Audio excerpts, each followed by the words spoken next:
बलोपासना असा शब्द वापरणार आपल्याला जे काही वाटेल ते जिमिंग वगैरे असं करताना, म्हणजे रामदासांनी, समर्थ रामदासांनी वापरलेला शब्द आहे, पण त्यातला खऱ्या अर्थानं तो सेन्स करणं, जाणून घेणं आणि त्याची उपासना करणं.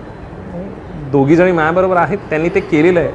रोल पुरतं वगैरे असं त्यांच्या आयुष्यात ते काय मर्यादित राहिलेलं नाही आहे. त्यांच्याकडून जाणून घेऊया, कारण फिटनेस वेअर युअर ॲटिट्यूड असं ज्या वेळेला म्हणतो आपण, तो ॲटिट्यूड त्यांच्यामध्ये आहे आणि निश्चित जगण्याचा भाग झालेला आहे. वजन कमी करणं, मग ते बारीक होणं वगैरे हे रोल पुरतं राहिलेलं नाही आहे. आता एक अवेअरनेस आहे आणि वजनदारमुळे सगळंच वजनदार असं झालेलं आहे आयुष्यात.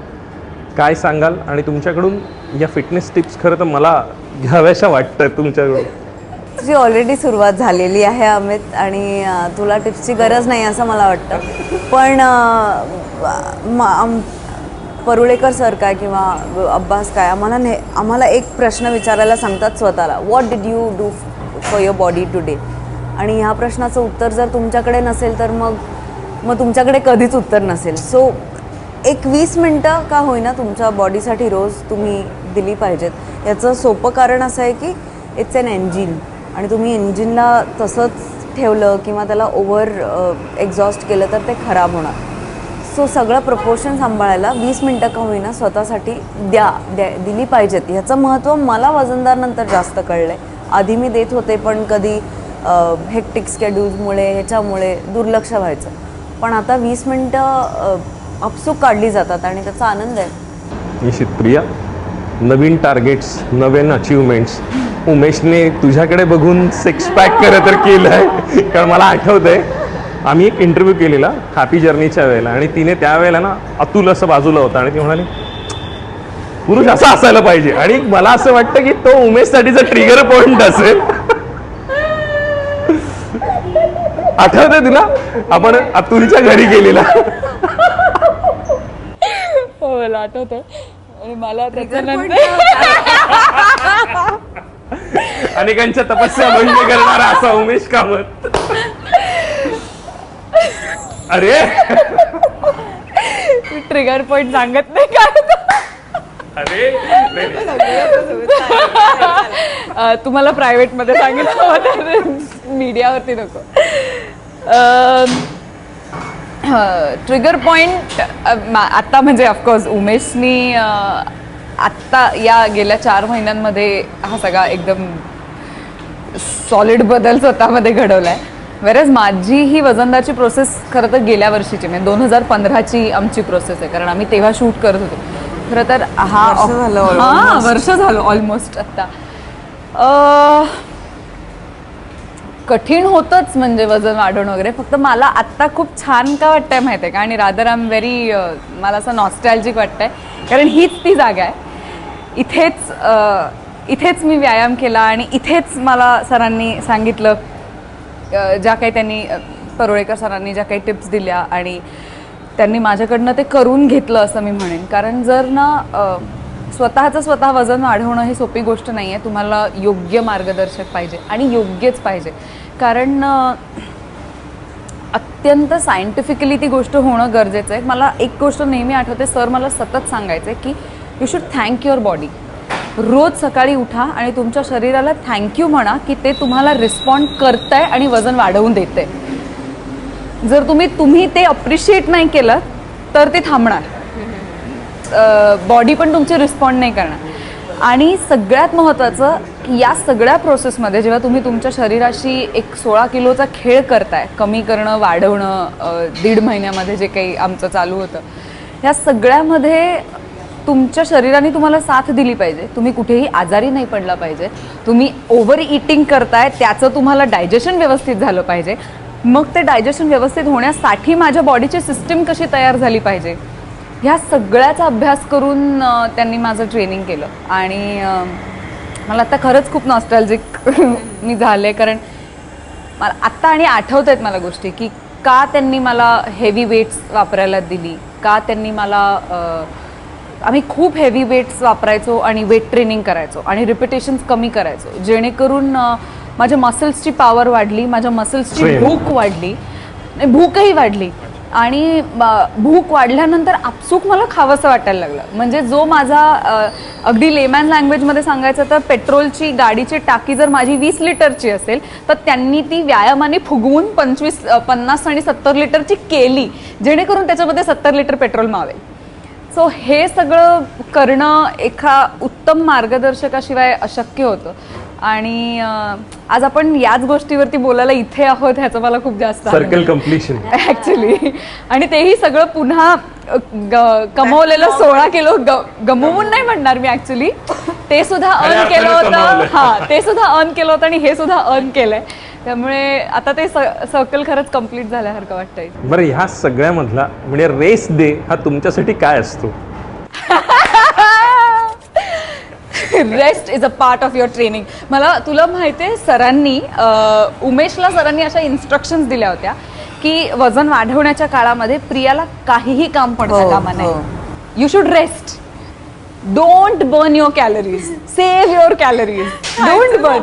खायचं झोपायचं, मॉलमध्ये शॉपिंगला जाऊ नका, या मला इन्स्ट्रक्शन्स होत्या.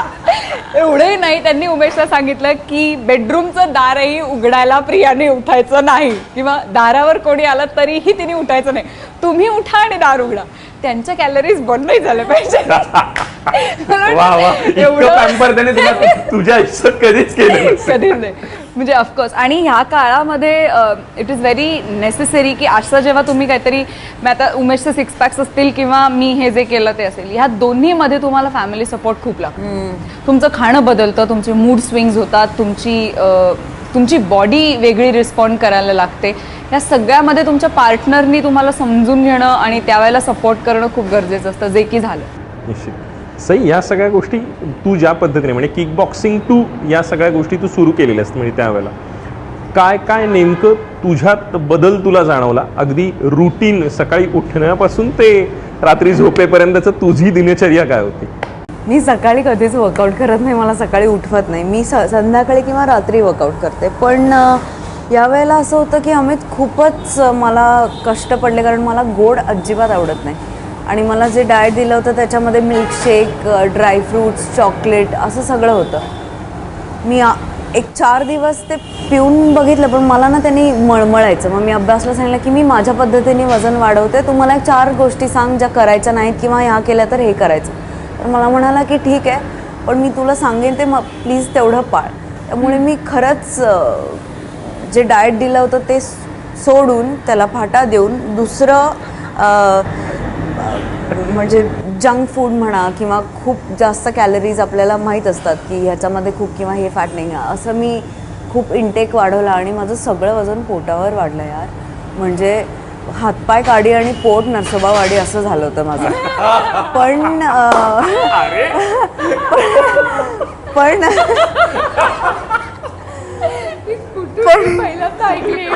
मला माहित नव्हती.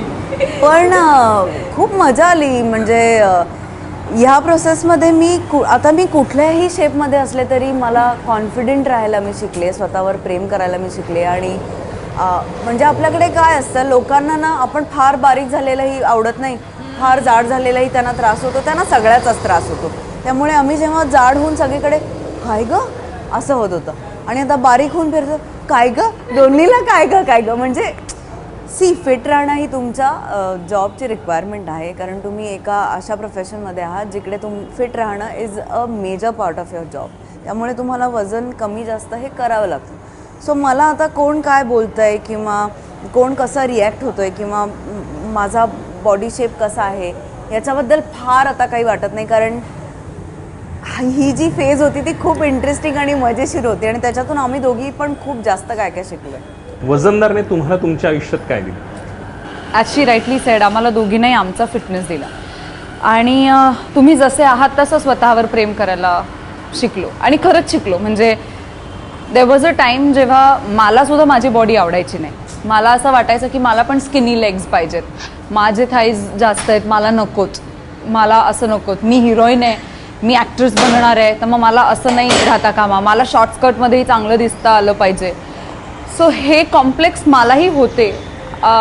वेळ लागला मला त्यावर ओव्हरकम करायला, आणि स्वतःला हे सांगायला की माझ्याकडे जे आहे ते समोरच्याकडे नाही आहे. मग समोरच्याकडे जे आहे आणि माझ्याकडे जे नाही आहे त्याच्याबद्दल मी क्रिप नको करायला. सो एक खूप चांगलं वाक्य मी या सगळ्या दरम्यान ऐकलं आणि ते मला खूप जास्त इन्स्पायर केलं. ते म्हणजे I was cribbing about not having glittery shoes till I saw a man with no feet. तुमच्याकडे काय आहे त्याचा आधी व्हॅल्यू करा ना. तुम्हाला त्याची किंमतच नाही आहे. आज आपण स्वतःच्या फिटनेसला, स्वतःच्या आनंदाला सगळ्यात कमी किंमत देतो. आपण इतकं नको त्या गोष्टींच्या मागे धावत सुटलोय बरंच काही अचीव करण्यात. बी इट बारीक असो, मला वजन वाढवणं असो, माझं लग्नासाठी वजन वाढवणं असो किंवा लग्नासाठी वजन कमी करणं होतं. लग्नासाठी वजन कमी करणं आणि वजन वाढवणं हा तर म्हणजे या गेल्या काही महिन्यांमध्ये माझ्यासमोर आलेला अत्यंत विअर्डेस्ट प्रश्न आहे. म्हणजे मला इतकं वाईट वाटतं त्या मुलांचं सगळ्यांचंच की लग्न हे तुम्ही माणसाशी करता का शरीरांशी करता. म्हणजे तुम्ही बारीक आहात की जाड आहात ह्याच्यावरनं कुठल्याही माणसाच्या चांगलं असण्याचं हे परिमाणच नाहीये. तो मापदंड नाहीये. तरीही आपल्याकडे लावले जातात ते खूप ढोबळ विचारांनी आपण सगळे चालतो. सो मला वाटतं की या सगळ्या प्रोसेसमध्ये मी माणूस म्हणून हे शिकले की मी जशी आहे, मी फिट आहे का, माझा स्टॅमिना आहे का,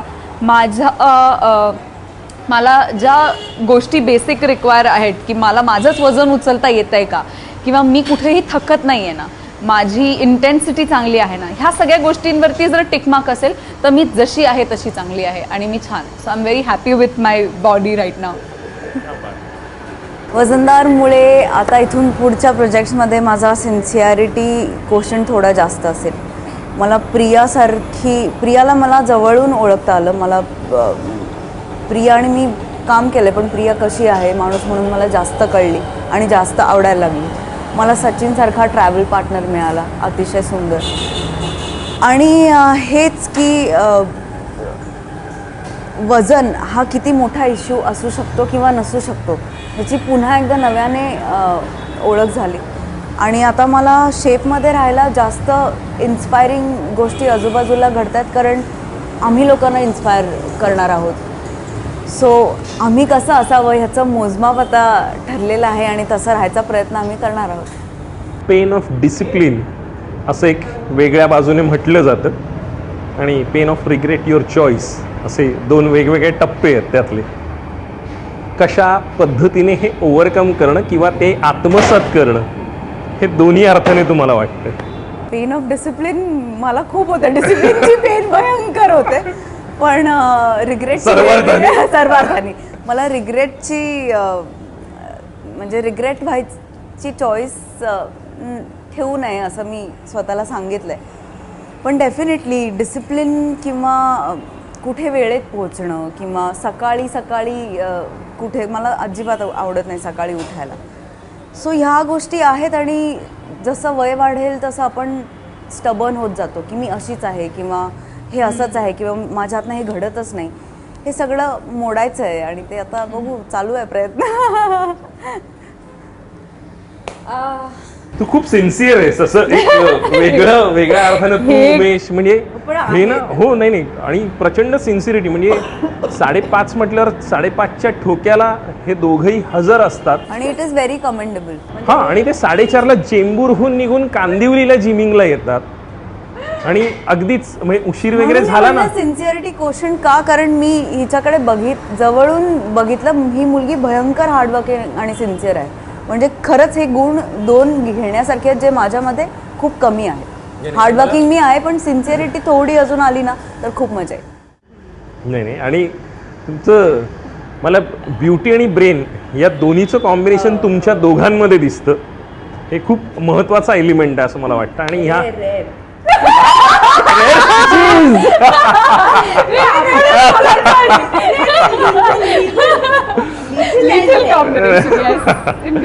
पण ह्या सगळ्यात ऑफकोर्स म्हणजे ही या क्वालिटीज आता ना म्हणजे जसं मॅनग्रोव्ह जसं विरळ होत जातं ना किंवा एखादी स्पीशी आता टायगर वगैरे जसं खूप कमी होत चाललंय ना तसं अभावाने दिसणाऱ्या असे पॉपअप्स तसे. पण ह्या सगळ्यात तू आता पिंकथॉन हे आम्ही I'm saying आम्ही मी तुला बघतोय किंवा नाही आम्ही अच्छा मी सईशिवाय धावणारच नाही. वा माय हे जे काय कॉम्बिनेशन आहे हो मला पण धावावं लागणार आहे. म्हणजे मी ते टाळायचा खूप आजही प्रयत्न करते. What 10 I have kilometre. Figured out about this girl is हा. ती ठरवलं तर ती करते. तिने फक्त ते ठरवायलाच ठरवायला वेळ लागतं. पण ती ठरवेल. म्हणजे एका पॉइंटला ती असं म्हणेल तुम्ही सगळे खड्ड्यात गेलात मी धावणार आणि ती धावून म्हणजे शी हॅज सो असं इतकं तिच्यात पोटेन्शियल आणि ती डिटर्मिनेशन आहे. तिने ठरवलं तर ती 10 किलोमीटर धावेल नाही जिंकेल पण. She can do that. She knows. तिने फक्त तो मनाचा गिअर टाकणं आहे ना याच्यातच तो पण फक्त ते ज्या म्हणजे स्ट्रेंथ फ्लेक्झिबिलिटी या सगळ्यात ती वरचं जे मेडिटेशन नावाचं जे एक हे आहे तिथपर्यंत ती जाऊन पटकन तिचा ट्रॅव्हल खूप फास्ट आहे असं मला वाटतं. But it's okay, म्हणजे that's the fun. आणि तो तिच्या जगण्याचा स्थायी भाव आहे त्यामुळे ती तिने तसं बदलू नये असं मलाही कायम वाटतं. कोणीच माझं तर आता या सगळ्या ह्याच्यानंतर म्हणणं आहे, कोणीच कोणासाठी बदलूच नाही, दुसऱ्यांसाठी तर अजिबातच बदलू नये. म्हणजे जर तिला उद्या वाटलं की ही माझी क्वालिटी आहे जी इतके वर्ष होती आणि आता ती मला हार्म करते आणि तिला जर बदलावं वाटलं तरच ओके. दुसऱ्या कोणाला तरी ह्याच्यामुळे वाईट वाटतंय म्हणून मी बदलावं नका बदलू. आणि मला असं वाटतं तुम्ही दोघांनी तुमचं स्वत्व जपणं याच्यापेक्षा आणखीन वजनदार जगात काय असू नाही शकत. आणि ते जपण्यासाठी आणि ते अत्यंत निगुतीने पुढचं आयुष्यभर सांभाळण्यासाठी तुम्हाला खूप साऱ्या शुभेच्छा. Thank you. आणि यशाचं इंद्रधनु तुमच्या आयुष्यात असंच खुलत राहू. खूप खूप wish you love luck and success. इतक्या आपलेपणाने तुम्ही बोललात त्याबद्दल थँक्यू सो हे मला माहिती नाही हे काय आहे. मला मुंबई पुण्याच्या ट्रॅव्हल मध्ये कळलं पाहिजे आज. पण मला असं वाटतं की माझे काही कलिग्स आहेत ज्यांना तुम्ही टिप्स द्याव्यात अशी.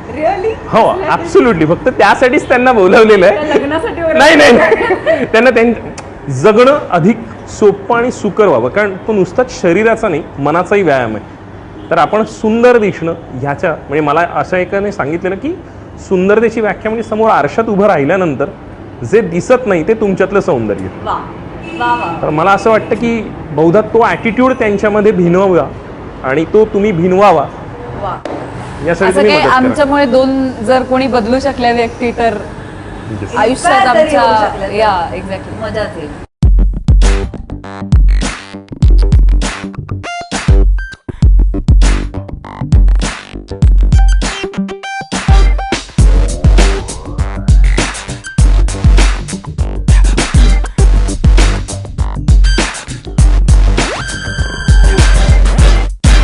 अन actor should be an athlete and philosopher असं ॲरिस्टॉटलचं वाक्य आहे. पण ॲथलीट आणि फिलॉसॉफर ही कॉम्बिनेशन असलेली 3 माणसं माझ्याबरोबर आहेत. तर त्यांच्यासोबत आपण जाणून घेऊया कारण त्यांच्या हसण्यावर ज्या पद्धतीचा एक सार्काझम सचिनच्या हसण्यात दिसतोय. पण ठीक आहे विचारांचं ॲथलीट पण असू शकतं. आणि त्या सगळ्यांमधलं म्हणजे सचिन खरं तर वजनदार म्हटल्यावर एक वजन दिसतं आणि तिथून दारही दिसतं मला पळण्यासाठीचं. वजन माझं दिसतं. पण या सगळ्यामध्ये म्हणजे कशा पद्धतीने सुचलं आणि तो ट्रिगर पॉइंट काय होता? मला असं वाटतं की आपल्याला आपल्या मेमरीजवरती सारखा फिल्म बनवावी असं वाटत असतं. आणि ऑब्व्हियसली माझी मेमरी ही सगळे सतत माझ्या वजनावरनं चेष्टा करतायत ही आहे. पण प्रत्येक घडीला इंडस्ट्रीतलं वजन वाढतंय दर सिनेमाकडे. हो पण मला असं वाटलं मला एक प्रसंग शेअर करायचा आहे जो माझ्यासाठी खूप मेमरीत राहिलेला प्रसंग आहे जो हा आहे. आणि की मी एकदा 12वीत असताना कपडे घ्यायला रेडीमेड कपडे घ्यायला दुकानात गेलो होतो. आणि ते म्हणजे 7वी-8वीपासूनच बहुधा मी वाढे भेदिले शून्य मंडळाकडे प्रवास सुरू झाला असावा माझा. तर मी खूप कॉन्फिडेंटली सगळ्या मित्रांबरोबर डेनिम घ्यायला जीन्सची पॅन्ट घ्यायला गेलो होतो. आणि मी छान निवडल्या पॅन्ट्स आणि तिकडे गेलो तर ते लोक हसून असं म्हणाले की तुमच्या मापाच्या नाही मिळत स्टोअरमध्ये आमच्या पॅन्ट्स. आणि ते त्यांनी खूप चेष्टा केली माझी. हा तो हे माझ्यासोबत जीन्सची पॅन्ट तर आयुष्यभर चालू असतं. सो ती मेमरी होती वजनदार लिहिताना. मला नुसती जाड्या माणसांची चेष्टा करण्याची फिल्म अजिबात बनवायची नव्हती. मला यासाठी ही फिल्म बनवायची होती की हे सांगायला की प्रत्येक माणसाने स्वतःला हे सांगितलं पाहिजे की मी छान दिसतो. माझ्यामध्ये आत्मविश्वास जर तयार झाला तर मी माझी स्वतःची काळजी घेईन आणि जी मी घेतली तरच मी दुसऱ्याची काळजी घेऊ शकेन. सो तुम्ही दुसऱ्यावर प्रेम करायला आधी तुम्हाला स्वतःवर प्रेम करायला शिकायला लागतं. हा मूळ उद्देश आहे फिल्म करण्याचा. प्रिया आणि सई या मनात कधी आल्या आणि त्यांना कशा अर्थानं कन्व्हिन्स किंवा या सगळ्या गोष्टीसाठी तयार करणं, वजन वाढवणं कमी करणं, तो फ्लेक्झिबल आपल्याला जितकं सहज वाटतं पण त्यासाठी एक पिरियड आहे करिअरमधला एक महत्त्वाचा टप्पा भाग त्यासाठी. पण आणि हा तुला पहिल्यांदा या दोघी कशा दिसतात? पहिलंच मनातलं मी नेहमी लकी राहिलो आहे कलाकारांच्या बाबतीत की माझ्या मनात लिहिताना मी माझ्या फिल्म्स लिहितो. जे पहिलं कास्टिंग असतं आजपर्यंत 7 फिल्म्सना त्या सगळ्या पहिल्या चॉईसच्या कलाकार मला हो म्हणालेत. सो आय एम लकी ए. मला प्रियाबरोबर हॅपी जर्नी करताना तिच्यात एक अत्यंत सिन्सिअर मेथड पाळणारी आणि अतिशय शिस्त असलेली स्टुडंट आहे हे मला लक्षात आलं होतं. कारण ती एक्झॅक्टली तयारीला डेडिकेशननी सरेंडर करते. तिने हॅपी जर्नीच्या वेळी तिचा सगळा ॲपिअरन्स आणि तिचा सगळा एक ग्लॅमरचा कोशंट स्वतःमध्ये इम्बाईब केला होता. सो त्यामुळे तुम्हाला एक फिल्मचा प्रवास केल्यानंतर ऑब्व्हियसली त्या कलाकाराबरोबर दुसरं चॅलेंजिंग काहीतरी करण्याची इच्छा तयार होते आणि ते चॅलेंज असायला लागतं. म्हणजे एक चॅलेंज आम्ही पार पाडलं आहे, we need something difficult to achieve now together. त्यामुळे प्रिया माझ्या मनात होती. मला ही खात्री होती प्रियाबद्दल की प्रिया नी हो म्हणाली तर ती ही सगळी प्रोसेस वजन वाढवायची करेल. सईचा जेव्हा मी सिनेमे पाहत होतो तेव्हा मला लक्षात यायचं की ही कॅमेऱ्यासाठी बनलेली मुलगी आहे. ही फक्त सिनेमाची स्टार आहे. तिचं आणि लेन्सचं आणि तिचं आणि सनलाईटचं काहीतरी नॅचरली ब्युटिफुल आहे आणि मी प्रत्येक वेळी त्रास व्हायचा की मी तिच्यासाठी काहीतरी लिहायला पाहिजे. हा इस्तंबूलमध्ये जास्त चांगला होता की शूट करताना जास्त नाही दोन्ही म्हणजे नाही, गेल्या वर्षीचाच हा काळ असेल ना, दिवाळीचा पहिला दिवस.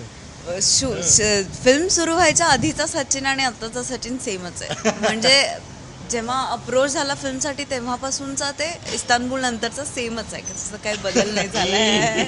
पण सगळ्यात महत्त्वाचं सचिनची खासियत तुला जाणवलेला सचिन कशा पद्धतीचा आहे? मला असं वाटतं की खूप रेअर डिरेक्टर्सपैकी सचिन एक आहे ज्याला कलर पॅलेट आणि एस्थेटिक्सचा खूप जास्त चांगला सेन्स आहे. म्हणजे फ्रेममध्ये एखादी अंगठी किंवा एखादा डंबेल जरी असेल तरी तू त्याला खूप छान अट्रॅक्टिव्ह दाखवू शकतो.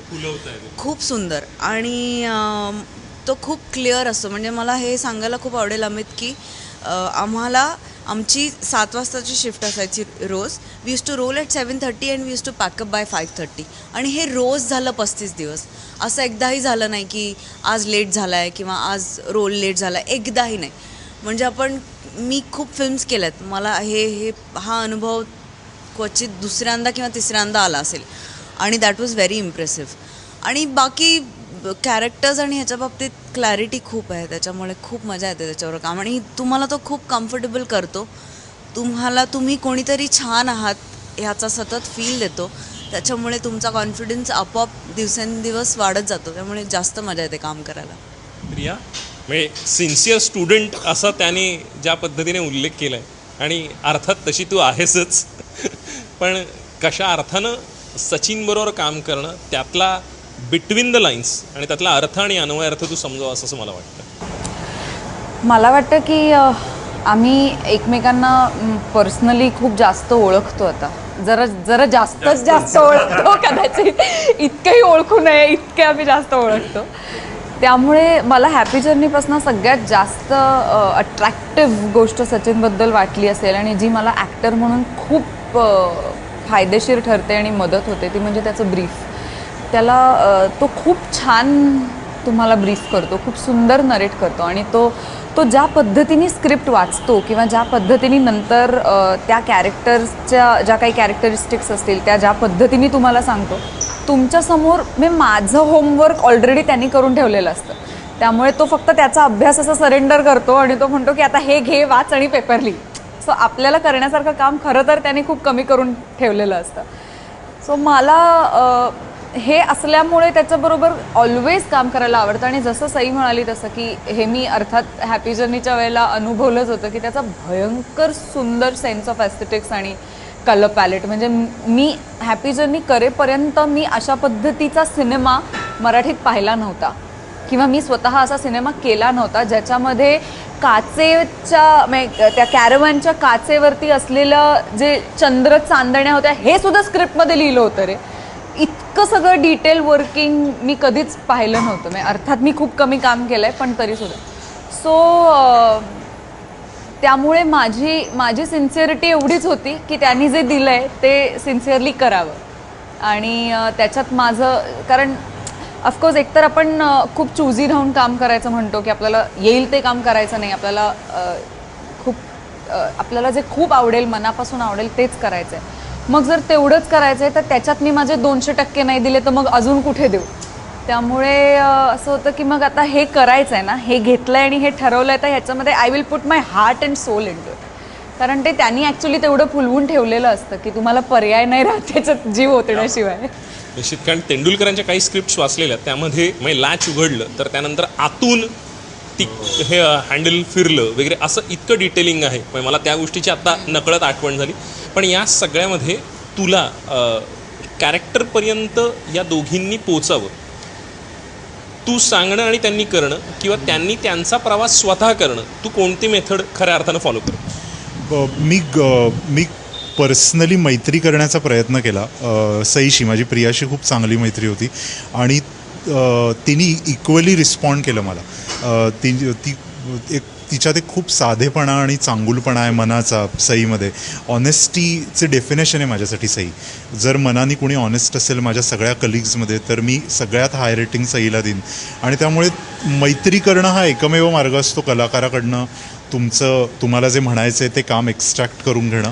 काही वेळेला मात्र या दोघींच्या बाबतीत असं झालं आहे की आम्ही काहीतरी एखादा सीन ब्रीफ करून शूट करतो आहे, तो त्यांनी ब्रीफिंगच्या पलीकडे नेऊन ठेवला होता. तो इतका छान केला होता की मला मॉनिटर बघताना असं वाटायचं की नाही, या खूप हुशार ॲक्ट्रेसेस दोन्ही आपल्याला मिळाल्यात आणि I count my self lucky की या दोघींबरोबर या दोघींना एकत्र आणून काम करायला मिळालं. हे याचा मला सतत अनुभव त्या दोघी द्यायच्या सेटवरती. खरं तर जिमिंग सेशन आणि काही सल्ले असं सगळा एक वेगवेगळे सेगमेंट्स आहेत. पण पुरती सचिनला सुट्टी देऊया कारण त्याचा एक्सरसाइज बाकी आहे. थँक्यू. प्लीज डोंट लिव्ह अस. जिमला जातो, थोडं कमी करून येतो वजन, थोडंसं कमी करून येतो. नाही पण इंडस्ट्रीतलं वजनदारमुळे आणखीन वाढेल आणि त्यासाठी खूप साऱ्या शुभेच्छा. Thank you Amit. Thank you so much. Thank you Sachin. Bye. Bye Sachin. See you. Bye bye. नको रे जाऊ प्लीज.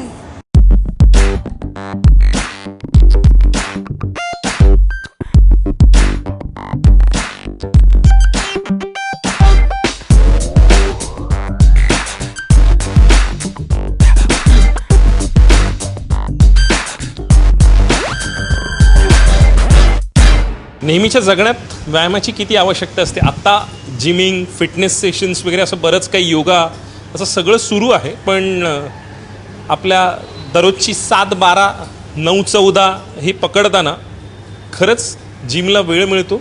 आणि अशा वेळात फक्त अभिनय करताना रोलसाठी व्यायाम करणं वगैरे शक्य असतं त्यांना. तेवढे प्रोड्युसर खर्चही करतात, तेही करतात. प्रोड्युसर काय खर्च करतात? नाही म्हणजे प्रोड्युसर वेळ तुम्ही तुमच्यावर खर्च करतात असं प्रोड्युसर काहीच नाही खर्च करत. नाही का? तुमचं तुम्हीच करता. वा हे आणखीन चांगली गोष्ट आहे. म्हणजे आम्हाला असं वाटत होतं अजूनपर्यंत की तुमच्या जिमिंगवर पण दिग्दर्शक, निर्माते एवढा जीव लावून असतात. अर्थात ठीक आहे. पण अशी 2 अत्यंत माझ्या ऑफिसमधल्या कलिग्ज आहेत आणि त्यांना काही त्यांच्या मनात प्रश्न आहेत की कारण 24/7 चॅनल सुरू असतं. अशा वेळेला फिटनेस किती आवश्यक आहे आणि आपली मूळ शरीरयष्टी, बॉडी फ्रेम आणि काम करताना असणारा स्ट्रेस ह्याचं गणित आणि त्यातला व्यायाम किती आवश्यक आहे. त्यांच्या मनातले प्रश्न तेच विचारतील आणि तुम्ही टिप्स द्याव्यात. कारण इतकं सगळं केल्यानंतर आम्ही दोघी वेगवेगळे प्रश्न घेऊन आलो खरं तर तुमच्या समोर. बोला. आमच्याकडे दोघींकडे बघूनच कळत असेल आमच्या दोघींचा आमचा प्रश्न काय कळला असेल. माझा प्रश्न वजनदार आहे. मला वजनदार व्हायचं आहे, पुट ऑन करायचं आहे, पण त्यातला सायंटिफिक ॲटिट्यूड काय असला पाहिजे? मला आधी सांग, तुला वजन वाढवायचं का आहे? कारण सगळे बोलतात मी खूप बारीक कोण दिसते. सगळे? सगळेजण बोलतात, घरातले, फ्रेंड्स. जेव्हा तुला वाटेल की मला वजन वाढवायला पाहिजे तेव्हाच तू वजन वाढव. सगळे तुला जेवायला घालतात रोज? नाही. सगळे तू जे कष्ट करतेस ते कष्ट ते घेतात? नाही.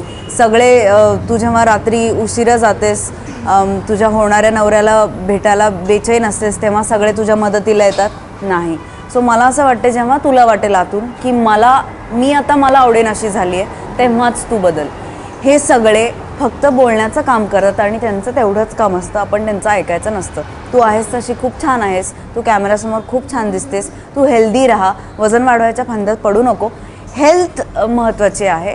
तुझा स्टॅमिना किती आहे, तू रोज शरीरासाठी काय करतेस ह्याच्याकडे लक्ष दे, रादर दॅन वजन वाढवायचं. ठीक आहे, मग स्टॅमिना वाढवण्यासाठी तू जरा टिप्स देशील का?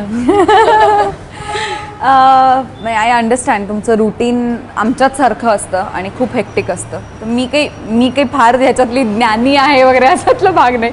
हे मी स्वानुभवातनं म्हणते. वजन वाढवणं किंवा कमी करणं ह्या जसं सई म्हणाली तसं अजिबातच त्या गोष्टीमध्ये न पडता मला असं वाटतं की तुम्ही स्वतःच्या शरीरासाठी एक 30 ते 45 मिनटं तर मिनिमम रोज द्यायला पाहिजे. सो ती द्या, दॅट्स इट. आणि eat right food, right amount of water आणि right time, at right time, that's it. मी म्हणजे आता हे वजनदारसाठी वजन वाढवलं कमी केलं हा सगळा प्रकार सोडता मी जे मगाशी अमित ॲक्च्युली विचारत होता की पेन ऑफ डिसिप्लिन, तर आता त्या डिसिप्लिन तो इतका अंगवळणी पडला आहे की दॅट्स बिकम माय रुटीन. मला आता त्याच्याशिवाय मला चैन पडत नाही. मी 7च्या पुढे खात नाही. मी संध्याकाळी 7-7:30ला जेवते म्हणजे जेवतेच. मी कुठेही असले जगात तरीही मी 7-7:30ला जेवते. म्हणजे मी युरोपमध्ये असले तर मी युरोपियन टाईमनी 7-7:30ला जेवीन, पण मी तेव्हाच जेवते. त्याच्यानंतर मी काहीही खात नाही. पण माझ्या बॉडीला ती आता एक सिस्टम तयार झाली आहे. माझ्या जवळपास मी असं म्हणते की माझ्या पोटात घड्याळे येतात की हो, म्हणजे 1:30 वाजले की ॲक्च्युली होतं 1:30 वाजले की मला भूक लागते. पोटात मला कळतं की मला आता भूक लागली आहे आणि मी खाल्लं नाही तर मला त्रास व्हायला लागतो. सो 1:30 वाजता मी खाते. 7-7:30ला जर मी खाल्लं नाही तर 8-8:30ला माझं कोणाशी तरी भांडण नक्की होणार, हे कन्फर्म. Mood swings. सो मला असं वाटतं की ही शिस्त तो स्वतःच्या शरीराला एक लावून घेतली पाहिजे. आणि जी काही कठीण नाही आहे, म्हणजे शूटिंग्स असतात, थोडं इकडचं तिकडचं मॅनेज करायला लागतं. म्हणजे मी शूटिंगला असेन आणि जर मला असं कळलं की 7 वाजता काही मला जेवण मिळणार नाही आहे, तर मी टाइमपास 2च्या सेटवरती असंही केलं की आम्ही कुठेतरी रिमोट एरियामध्ये शूट करत होतो की तिकडे आता 7 वाजता जेवण नाही अरेंज होऊ शकत, नाश्ता मिळू शकतो. पण मग अशा वेळेला मी माझ्या स्टाफना सांगून, माझे जे टीम मेंबर्स माझ्याबरोबर काम करतात त्यांना सांगून मी दुपारचं जेवण डब्यात काढून ठेवायचे, पण मी रात्री 7 वाजता ते जेवायचे, पण मी जेवायचे. म्हणजे I use to make sure की मी 7 वाजता जेवीन. सो हा डिसिप्लिन तू आणलास तुझ्या ह्याच्यामध्ये आणि जर स्वतःला 45 मिनटं दिलीस तर स्टॅमिना वाढेल, तुला हवं तसं. आणि इनफॅक्ट जसं सई म्हणाली तसं you actually don't need anything. Perfect. कोण आहेत हे सगळे? कोण आहेत हे सगळे? आय वॉन्ट टू मीट सगळे. कोण आहेत हे आणि सगळे? का ते सांगतात म्हणून तुला वाटेल तेव्हा कर ना. कधी कधी वाटतं थोडंसं व्हावं, थोडंसं अजून कुठं. असं तुला वाटतं का आतून? हो, वाटतं, खरंच वाटतं. मग तू हो, मग सगळे छान म्हणतात व्यायाम म्हणून कर, नाही. योग्य वेळी योग्य ते खा. ठीक आहे. येस. म्हणजे गेन करायचं असेल तर ठीक आहे, आपण समजू शकतो की बारीक असतील तरी ठीक आहे बाबा, बारीक आहे. पण जाड असेल तर जनरली असं म्हणजे मान्यता असते की लग्न होताना वगैरे, मुलाचं असो किंवा मुलीचं, की जनरल स्थूल आहे शरीरयष्टी, सो लग्न होताना थोडे प्रॉब्लेम्स, की मुलगी जाड आहे, तर मग तेव्हा खूप प्रॉब्लेम्स फेस करा. त्या दृष्टीने मग हेल्दी राहण्यासाठी किंवा मग तो दृष्टिकोन बदलण्यासाठी म्हणजे काय एखादा मेसेज वगैरे? तो दृष्टिकोन बदलायला खूप मोठी मुवमेंट खरं तर करायला पाहिजे. म्हणजे हा एका सिनेमानी किंवा एका इंटरव्ह्यूनी किंवा एका सेशननी जाणारा हा प्रॉब्लेम नाही आहे. पण मला असं वाटतं की जसं प्रिया म्हणाले की तुम्ही कशाशी नक्की लग्न करताय, व्यक्तीशी का शरीराशी, हे क्लिअर पाहिजे. आणि अशा मुलाशी लग्न करू नका जो तुम्हाला सांगेल की तू जाड आहेस मग मला तुझ्याशी लग्न करायचं नाही, तू बारीक आहेस मग मला तुझ्याशी. अशा मुलाशी लग्नच कशाला करायचं. तुमचं शरीर किंवा तुमचं रूप तुमच्या म्हातारपणापर्यंत राहणार आहे का? बरोबर नाही. तुमचा स्वभाव, तुमचं नेचर, तुम्ही ॲज अ पर्सन कसे आहात ते शेवटपर्यंत टिकणार आहे. सो ज्या गोष्टी टिकणार आहेत त्याच्याकडे आपण लक्ष देऊ. शरीर टिकवायचं असेल तर त्याच्यासाठी काय करायचं प्रियाने सांगितलं. आणि तू छान आहेस की असं करायला कोणाला मिळणार. She's गोलू बोलू. कधी कधी मग त्याचा पण थोडेसे वाईट परिणाम इन द सेन्स की लोक जाड आहे किंवा मग थोडी बारीक व्हायला हवी आणि बारीक असेल तर जाड व्हायला हवं. ऑफिसमध्येही होतं बरेचदा. मला असं वाटतं की नोबडी इज परफेक्ट. पहिली गोष्ट. दुसरी गोष्ट, इम्परफेक्शन्स कायम राहणार आपल्यामध्ये. सो बारीक व्हायला हवी, जाड व्हायला हवी, दुसरे लोक म्हणतात ठीक आहे, पण त्याचं ते आपण अफेक्ट इथे ना वॉल्स बांधून घ्यायच्या. ते असं बाहेर बाउन्स व्हायला पाहिजे. जे लोक म्हणतात ना की असं करा तसं करा, तुला जेव्हा आतून वाटेल तेव्हा तू करशीलच आणि छान करशील. आणि तू जाड नाही आहेस, तू गोलू बोलू आहे. आणि तू खरंच छान. दोघी नाही. तू आता आम्ही आपण असं ह्याच्यामध्ये जाऊया नको, पण कम्पॅरेटिव्हली कदाचित आम्ही आणि ही तुझ्यापेक्षा बारीक आहोत, पण आमच्याकडे तेवढी छान खळी नाहीये जशी तुझ्याकडे. So look at the things that ज्या तुझ्याकडे गोष्टी आहेत त्या बघ. तू ज्या क्षेत्रात काम करते आहेस त्याच्याकडे बघ. तू ज्या पद्धतीने गोष्टी हँडल करू शकतेस, डिसिजन्स घेऊ शकतेस, चार्ज घेऊ शकतेस, अशी कोणतीही लास्ट मिनिट सिच्युएशन आली तरीही तू न डगमगता त्याच्यावरती काम करू शकतेस. सो या स्वतःच्या पॉझिटिव्ह क्वालिटीज शोधा. आणि तू स्क्रिबिंग अबाउट व्हॉट यू कडे आपण जास्त लक्ष दिलं पाहिजे रादर दॅन ओरिएंटेड. म्हणजे value your self. Value your fit राहणं गरजेचं आहे. काय साईज मॅटर करत नाही. खरं तर आम्ही आमचे प्रश्न घेऊन आलो होतो तुमच्याकडे, पण एक पॉझिटिव्ह मेसेज एनर्जी मिळाली आम्हाला. आता आम्ही तू गोलू बोलूयास आणि मी सुद्धा फिट आहे. आणि वॉल्स बांधायला घ्या आज. Thank you so much Priya and Sai. Thank you. 11 नोव्हेंबरला वजनदार बघा. 11 नोव्हेंबरला वजनदार बघा. 11 नोव्हेंबर 2016ला प्लीज थिएटरमध्ये जाऊन वजनदार बघा. इनफॅक्ट तुमच्या या सगळ्या प्रश्नांची उत्तरं तुम्हाला तिकडे आणि त्या सगळ्यांना पण सांगा. हो, ते सगळे जे तुम्हाला जाड आणि बारीक म्हणतात त्या सगळ्यांना सांगा. Thank you. Yes. Thank you so much. Thank you. Bye bye.